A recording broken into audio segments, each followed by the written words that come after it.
Good morning friends, welcome to English classes. Today we are going to discuss about past continuous tense. Let's see what is past continuous tense. That this tense expresses an action going on.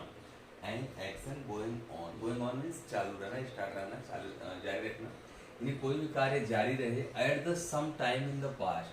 माने past के किसी समय में, past के किसी समय में कोई कार्य जारी था, चल रहा था, यह हमें कौन बताता है? पास्ट कॉन्टिन्यूअस टेंस बताता है.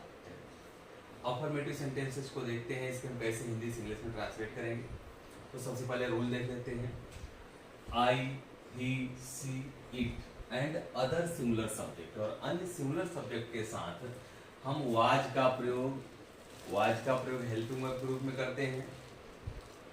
We, you, they and other plural subject, कोई भी प्लूरल सब्जेक्ट होगा तो उसके साथ हम वर का प्रयोग हेल्पिंग वर्ब के रूप में करते हैं. And ING form of main verb की आईएनजी फॉर्म का प्रयोग करते हैं. मेन वर्ब की आईएनजी फॉर्म का प्रयोग करते हैं. स्ट्रक्चर देखते हैं. सबसे पहले हम सब्जेक्ट लिखेंगे, फिर वाज या वर जैसा हमारा सब्जेक्ट रहेगा, उसके बाद वर्ब की आईएनजी फॉर्म, फिर अदर वर्ड आएगा. वे आपकी तारीफ कर रहे थे. वे आपकी तारीफ कर रहे थे. सब्जेक्ट इसमें हमारा क्या है? दे. क्या है? दे.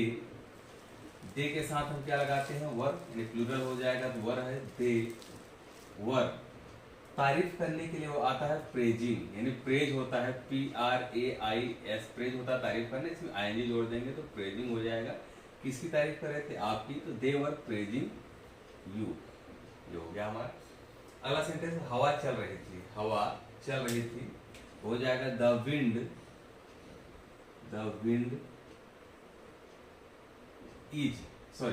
वाज, क्योंकि पास्ट कॉन्टिन्यूअस है. The wind was blow means होता है चलना या बहना, BLOW, इसमें आईएनजी जोड़ देंगे तो हो जाएगा द विंड वाज ब्लोइंग. ये लड़के बूढ़े व्यक्ति पर हंस रहे थे. कौन हंस रहे थे? ये लड़के. तो सब्जेक्ट हमारा क्या है? ये लड़के. तो हो जाएगा दीज बॉयज. अब दीज बॉयज प्लूरल है, हम किसका प्रयोग करेंगे हेल्पिंग वर्ब के रूप में? वर का. These boys were. हंसने के लिए क्या होता है? Laughing, LAUGHING. These boys were laughing. किस पे हंस रहे थे? बूढ़े व्यक्ति पर. Laughing at the old man. Last में फुल स्टॉप हो जाएगा. नेक्स्ट सेंटेंस हमारा है, नेक्स्ट है निगेटिव सेंटेंसेस को हम देखते हैं कैसे इसे हम ट्रांसलेट करेंगे हिंदी से इंग्लिश में. तो सबसे पहले सब्जेक्ट वाज या वर हेल्पिंग वर्ब के रूप में, फिर नॉट का प्रयोग हो जाएगा, फिर मेन वर्ब, फिर अदर वर्ड. यानी हेल्पिंग वर्ब और मेन वर्ब के बीच में नॉट का प्रयोग हो जाएगा. तो वे मेरी तारीफ कर रहे थे. वे मेरी तारीफ नहीं कर रहे थे. सब्जेक्ट हमारा क्या है? वे के लिए हम क्या लिखते हैं? दे. वे के लिए हो जाएगा दे. अब सॉरी वे मेरी तरफ नहीं देख रहे थे. सेंटेंस क्या है? वे मेरी तरफ नहीं देख रहे थे. तो दे हुआ हमारा सब्जेक्ट. अब दे के साथ प्लूरल में क्या लगेगा? वर लगेगा. दे के साथ प्लूरल में क्या लगेगा? वर लगेगा. अब आपने देखा वर हो गया हेल्पिंग वर्ब. हेल्पिंग वर्ब के बाद क्या प्रयोग होगा? नॉट. They were not. अब वर्ब क्या है इसमें? देखना. तो दे वर नॉट लुक, मान देखना होता है, इसकी आईएनजी फॉर्म लगेगा. दे वर नॉट लुकिंग. किधर? मेरी तरफ. Looking at me. तरफ के लिए एट लग जाएगा तो लुकिंग एट मी. मैं कल यात्रा पर नहीं जा रहा था. तो सब्जेक्ट हमारा क्या है? आई है. आप जानते हैं इसमें हमने लिखा है कि आई के साथ हम किसका प्रयोग करेंगे? वाज का. आई के साथ किसका प्रयोग करते हैं? वाज का प्रयोग करते हैं. तो आई वाज, फिर निगेटिव है नॉट लग जाएगा. I was not. अब वर्ब क्या है? जाना. तो आई वाज नॉट गोइंग. कहाँ पे? यात्रा पे. I was not going on हो जाएगा. गोइंग ऑन यात्रा के लिए. Going on journey. कब? कल है तो कल के लिए किसका प्रयोग हो जाएगा? यस्टरडे का. YESTERDAY. क्या हो गया? I was not going on journey yesterday। Next sentence हमारा है लोग कुएं से पानी नहीं निकाल रहे थे। लोग कुएं से पानी नहीं निकाल रहे थे, तो सब्जेक्ट हमारा क्या हो जाएगा लोग। लोग के लिए इंग्लिश में क्या प्रयोग करते हैं पीपल, PEOPLE, और पीपल क्या है प्लूरल है, इसके साथ क्या लग जाएगा वर। तो पीपल वर, फिर नेगेटिव है क्या लग गया नॉट, पीपल वर नॉट। अब पानी निकालने के लिए किसका प्रयोग करेंगे फेच, FETCH, इसी में ING जोड़ देंगे। तो people were not fetching, people were not fetching क्या पानी, पीपल वर नॉट फेचिंग और फेचिंग वाटर कहां से, from the well. Well means क्या होता है कुआं। तो people were not fetching water from the well.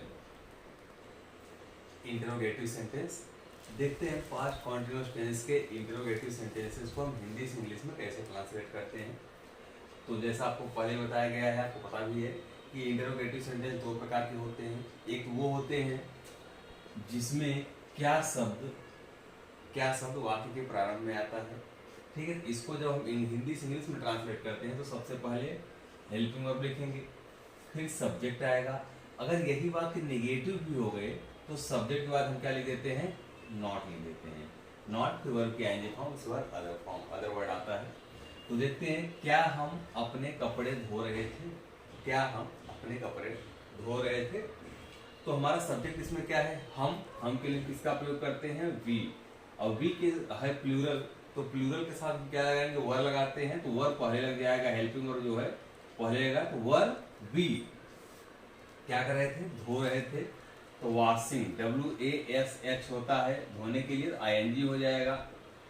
तो वर बी वॉशिंग क्या धो रहे थे अपने कपड़े, क्या धो रहे थे अपने कपड़े। तो वी के साथ आवर के लिए, वी के साथ अपने के लिए आवर लगता है, आवर क्लोथ्स, लास्ट में क्वेश्चन। तो were we washing our clothes, क्या हम अपने कपड़े धो रहे थे। अगला सेंटेंस है क्या सीता मेरी सलाह नहीं सुन रही थी, क्या सीता मेरी सलाह नहीं सुन रही थी। तो सब्जेक्ट हमारा क्या है सीता। अब सीता सिंगुलर है तो इसके साथ क्या लगाया जाएगा वाज लग जाएगा। तो वाज को हमने पहले लिख दिया, वाज सीता। सेंटेंस क्या है हमारा निगेटिव है तो नॉट लगेगा, वाज सीता नॉट। सुनने के लिए आता है listen, LISTEN, was Sita not. अब लिसन के ING लग जाएगी, लिसनिंग क्या नहीं सुन रही थी मेरी सलाह। तो क्या हो जाएगा माई एडवाइस, माई एडवाइस। तो हो जाएगा was Sita not listening my advice. Next sentence है हमारा क्या मैं आपके साथ नहीं जा रहा था, क्या मैं आपके साथ नहीं जा रहा था। सब्जेक्ट हमारा है आई। अब आई के साथ हेल्पिंग वर्ब के रूप में वाज का प्रयोग होगा, तो उसे हम पहले लिख देते हैं। तो वाज आई। अब सेंटेंस क्या हमारा नेगेटिव है तो वाज आई नॉट। वर्ब क्या है जाना, तो was I not going, was I not going आपके साथ। तो क्या हो जाएगा विद यू, साथ के लिए हम यू का प्रयोग करते हैं। हो गया हमारा was I not going with you. Next हम देखते हैं यदि इंटरोगेटिव सेंटेंस या इंटरोगेटिव वर्ड सेंटेंस के बीच में आ जाए, इंटरोगेटिव वर्ड सेंटेंस के बीच में आ जाए तो उसको हम हिंदी से इंग्लिश में कैसे ट्रांसलेट करते हैं। कुछ खास डिफरेंस नहीं है, बस उस इंटरोगेटिव वर्ड की इंग्लिश हम सेंटेंस के प्रारंभ में लिख देंगे, बाकी जैसे था वैसे ही, यानी हेल्पिंग वर्ब आएगा फिर सब्जेक्ट। अगर ये वाक्य निगेटिव भी है तो सब्जेक्ट के बाद नॉट लगा देंगे, फिर वर्ब की ING फॉर्म अदर वर्ड। तो तुम कल क्या खा रहे थे, तुम कल क्या खा रहे थे। यहाँ पे क्या शब्द जो है वाक्य के बीच में आया है, तो सबसे पहले हम इसकी इंग्लिश लिखेंगे। तो क्या के लिए किसका प्रयोग करते हैं व्हाट का। तो व्हाट। अब सब्जेक्ट हमारा क्या है यू है, सब्जेक्ट क्या है यू है। यू के साथ हेल्पिंग वर्ब के रूप में हम किसका प्रयोग करते हैं वर का। तो व्हाट वर यू। खाने के लिए क्या हो जाएगा ईटिंग, EATING। और कल है तो yesterday। लास्ट में question mark, what were you eating yesterday। Next sentence है किसान अपनी फसल क्यों नहीं काट रहे थे, किसान अपनी फसल क्यों नहीं काट रहे थे। तो क्यों की इंग्लिश क्या होती है व्हाई, क्या होता है व्हाई। अब सब्जेक्ट हमारा क्या है, फार्मर्स, तो क्या हो जाएगा, व्हाई द फार्मर्स, सब्जेक्ट हमारा फार्मर्स है, लेकिन हमें फार्मर्स के हिसाब से हेल्पिंग वर्ब लगानी है, तो क्या हो जाएगा, वर, व्हाई वर द फार्मर्स। अब सेंटेंस क्या है, निगेटिव है, तो सब्जेक्ट के बाद क्या लगेगा, not, why were the farmers not, verb क्या है, काटना, काटने के लिए क्या होता है, रीप, REAP, इसी में ING जोड़ दीजिए, तो why were the farmers not reaping, क्या अपनी फसल, तो क्या हो जाएगा, हीज, सॉरी फार्मर से प्लूरल है तो देयर हो जाएगा, देयर हार्वेस्ट, हार्वेस्ट मीन्स फसल, लास्ट में क्वेश्चन मार्क। तो why were the farmers not reaping their harvest. Next sentence है, डॉक्टर मरीज को देखने कहाँ नहीं जा रहा था, डॉक्टर मरीज को देखने कहाँ नहीं जा रहा था, तो सबसे पहले हम प्रश्नवाचक शब्द ढूंढेंगे, वह क्या है हमारा, वेयर, क्या है, वेयर, वेयर, सब्जेक्ट क्या है, doctor, where the doctor, where the doctor, अब द डॉक्टर सिंगुलर है तो क्या लग जाएगा, वाज, तो where was the doctor, sentence क्या है, निगेटिव भी है तो नॉट लग जाएगा, जाने की अंग्रेजी क्या होती है, गो का क्या हो जाएगा, गोइंग, तो where was the doctor not going to, अब यहाँ देखने के लिए डॉक्टर तो विजिट पे जाता है, तो यहाँ हम देखने के लिए विजिट का प्रयोग करते हैं, क्या हो जाएगा, visit, WISIT, where was the doctor not going to visit, किसे, मरीज को, going to visit to the patient, PATIENT, last में क्वेश्चन मार्क, तो where was the doctor not going to visit, sorry to नहीं लेगा यहाँ पे, not going to visit the patient. तो ये हमने आज देखा कि पास्ट कॉन्टिन्यूअस टेंस को हम हिंदी से इंग्लिश में कैसे ट्रांसलेट करते हैं। Thank you.